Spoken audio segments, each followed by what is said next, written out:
तो कुछ बेसिक बातें जो पता होनी चाहिए वो ये है कि अंबेडकर जी का जो जन्म हुआ था वो एक दलित परिवार में हुआ था। और मैंने आपसे कई बार कहा कि हम जिस बैकग्राउंड में होते हैं तब हमें वो चीजें ठीक से समझ में आती हैं, जब तक हम किसी बैकग्राउंड में ना हो तब तक समझना मुश्किल है। आपने सुना होगा एक जाति है महाराष्ट्र में महार नाम की, उस जाति से उनका संबंध था। तो अंबेडकर के जीवन की एक बात यह है कि 14 संतानें इनके माता पिता की थी, ये उनमें से अंतिम बच्चे थे और पूरे खानदान में अकेला पढ़ने वाला बच्चा जिसको स्कूल जाने का मौका मिला, ऐसा परिवार था। इनके जो पेरेंट्स थे, 4 पेरेंट्स थे, वो ब्रिटिश ईस्ट इंडिया कंपनी में सैनिक हुआ करते थे। 4 पेरेंट्स मतलब पूर्वज। और जो इनके फादर थे, पिता थे, वो ब्रिटिश इंडियन आर्मी में एक सूबेदार रैंक के व्यक्ति थे। और क्योंकि वो सूबेदार रैंक के व्यक्ति थे इसलिए इनको थोड़े से बेनिफिट्स मिल गए जो इनकी जाति या इनके समाज के व्यक्तियों को सामान्यतः नहीं मिलते थे। तो इसका फायदा ये हुआ कि अम्बेडकर जी को पढ़ाई का मौका मिल गया और वो एक स्कूल में पढ़ने लगे। तो जिस समय वो स्कूल में पढ़ रहे थे उस समय पूरे स्कूल में अकेला दलित बच्चा यही था, भीमराव जिसका नाम था। अंबेडकर नाम तो बाद में पढ़ा, उनके गांव के नाम से पड़ गया। तो उन्होंने लिखा है, एक आत्मकथा लिखी जिसको हिंदी में कहते हैं मैं कैसे बना, मी कसा भालू मराठी में आत्मकथा है जिसमें ये सब लिखा है। तो स्कूल में एंट्री तो मिल गई पर स्कूल में बाकी बच्चों के बराबर अधिकार इनको नहीं थे। जैसे बाकी बच्चों के साथ बैठने का अधिकार नहीं था, उनसे अलग बैठना होता था। पूरे स्कूल के सारे बच्चों के लिए पानी पीने की व्यवस्था थी, इनके लिए नियम था कि अपने हाथ से पानी नहीं पी सकते हैं। कोई एम्प्लॉई स्कूल का होगा सवर्ण, वो मटके से पानी लेके दूर से इनको पिलाएगा ताकि बर्तन टच ना हो जाए। और इन्होंने लिखा है कि कई बार ऐसा होता था स्कूल में कि जिस दिन वह सहायक छुट्टी पर है जिससे ये पानी पी सकते हैं, और दिन दिन भर बिना पानी के उनको कैसे रहना पड़ता था, ऐसे जिक्र उन्होंने खूब किए। बाद में संयोग इनका बड़ा अच्छा था। संयोग ये था कि इनको एक वजीफा मिला बड़ौदा नरेश की वजह से।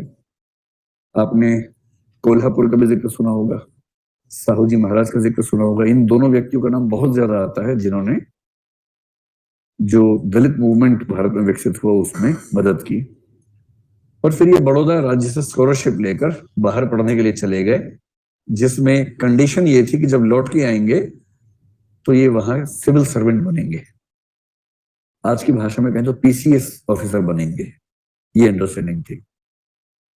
फिर इन्होंने कोलंबिया विश्वविद्यालय जो अमेरिका में है वहां से, और फिर यूके से भी, यूके में अगर मैं ठीक ध्यान कर पा रहा हूं तो कैम्ब्रिज में शायद ये थे, मैं आपको बताता हूँ, London School of Economics LSE, UK में London School of Economics. Ambedkar को खारिज करने वाले अंबेडकर के पैर की धूल के बराबर भी नहीं है पढ़ाई लिखाई के मामले में। इसका प्रमाण यह है कि आपने ऐसे लोग देखे होंगे जिन्होंने master of arts, MA MSc M.Com कुछ किया है, कुछ व्यक्ति PhD वाले दिखे होंगे। मुझे पूरे भारतीय स्वाधीनता संग्राम में एक ही व्यक्ति दिखता है जिसने एक नहीं, 2 नहीं, 4 PhD की थी, और वो डॉक्टर अंबेडकर है। 4 PhD, जिनमें से इकोनॉमिक्स में 2 PhD उन्होंने, एक कोलंबिया विश्वविद्यालय से की और एक लंदन स्कूल ऑफ इकोनॉमिक्स से की। उसके बाद कानून पढ़ने का शौक सवार हुआ तो कोलंबिया विश्वविद्यालय से उसमें भी PhD LLD जिसको बोलते हैं वो हासिल की।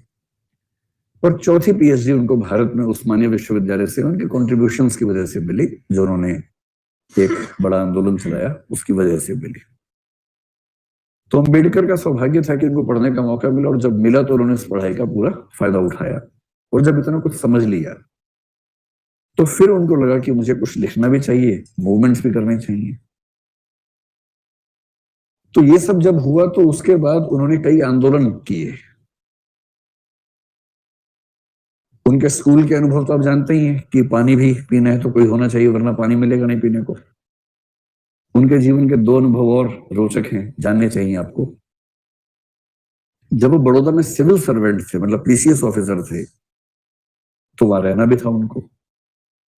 तो रहने के लिए घर ढूंढ रहे थे। उन दिनों नागपुर में भी उन्होंने ये सब प्रयोग करके देखे थे। घर ढूंढते थे तो जैसे ही पता लगता था कि ये व्यक्ति दलित जाति का है, उसके बाद घर नहीं मिलता था। मतलब कहने की बात है कि स्वाधीन भारत है, आधुनिक भारत है, बड़े शहरों में ऐसा नहीं होता है। 21वीं सदी में भी दिल्ली के मुखर्जी नगर में ऐसा होता है। आपको पता नहीं, इस बात का आइडिया है या नहीं। बहुत सारे बच्चों को रूम इसलिए नहीं मिलता है कि वो मुसलमान हैं या किसी और धर्म के हैं। बहुत सारे बच्चों को तो इसलिए नहीं मिलता कि हरियाणा के हैं। मैं तो खुद वहां से हूँ। लेकिन ये ट्रेंड पिछले 5-7 साल का है, उसमें उनकी भूमिका भी ठीक ठाक रही है ऐसा ट्रेंड बनाने में। और अगर कोई बच्चा दलित बैकग्राउंड से है, उसको कमरा मिले, इसमें भी रिस्क है कि शायद ना मिले। आपको आश्चर्य होगा, लेकिन ऐसे केसेस हुए हैं पिछले 10 साल के अंदर, बहुत बड़े केसेस हुए हैं मुखर्जी नगर में ही। तो अंबेडकर ने कई घर ढूंढे, कोई घर उनको नहीं मिला, सिर्फ इसलिए कि वो शूद्र थे। अंत में एक घर उनको मिल गया। उनका दोस्त और वो गए बात करने के लिए, बातें हुई, पढ़ा लिखा आदमी था।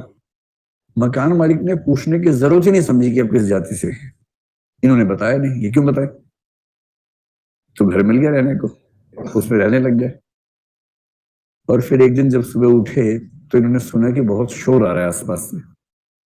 और जब झांक के देखा तो सैकड़ों लोग हथियार लेके घर के बाहर खड़े हुए थे। हथियार में लाठी भाला वो सब, और वो सब इनको जान से मारने पर उतारू थे।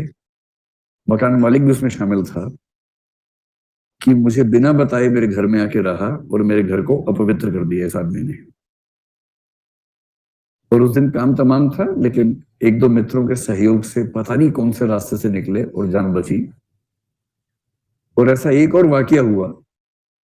एक नदी पार करनी थी एक भाषण देने के लिए। तांगे वाले 3-4 से सबने मना कर दिया, एक ही तैयार हुआ। उस तांगे पर बैठ के नदी पार कर रहे थे। रास्ते में पुल, उस समय बहुत कच्चे टाइप का पुल था, और रास्ते में उस तांगे का पहिया निकल गया और तांगा नदी में गिरते गिरते बचा। खैर ये बच गया किसी तरह से। बाद में पता चला कि वो एक साजिश थी कि इस व्यक्ति को नदी के ऊपर ले जाओ और जो पहिया है उसको लूज कर दो, ताकि रास्ते में ये नदी के अंदर गिरे और इसकी मौत हो जाए। ये सारे इंसिडेंट्स अंबेडकर ने